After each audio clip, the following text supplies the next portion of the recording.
इस particular video में हम समझने की कोशिश करेंगे कि यदि मान लो मेरे पास कोई लोन लाइबिलिटी है जो ड्यू फॉर पेमेंट है with in 12 month from the end of reporting period, that is balance sheet से 12 मंथ के अंदर अंदर उसका ड्यू फॉर पेमेंट आ चुका है, मतलब मुझे रिपे करना है वो लोन लाइबिलिटी को, तो उसको कैसे डील किया जाएगा।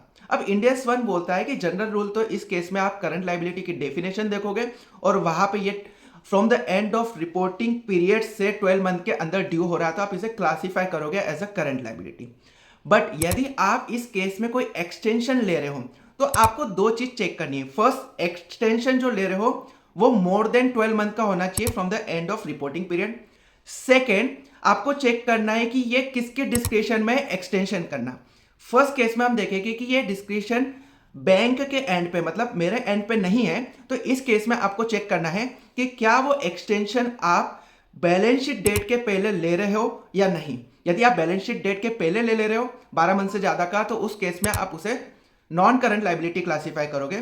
बट बैलेंस शीट डेट के बाद में ले रहे हो, इसमें इंक्लूड कर लिया जाएगा जो आफ्टर द रिपोर्टिंग पीरियड होता है इंडियस 10 के हिसाब से, दैट इज आपका बैलेंस शीट एंड डेट से लेकर date of approval of that balance sheet, वो वाले पीरियड में भी यदि ले रहे हो तो आपको करंट लाइबिलिटी ही क्लासिफाई करना है। तो सिंपल सा रूल चेक करना है, एक्सटेंशन यदि बैलेंस शीट डेट के पहले का है तो नॉन करंट लाइबिलिटी, और उसके बाद का है तो करंट लाइबिलिटी।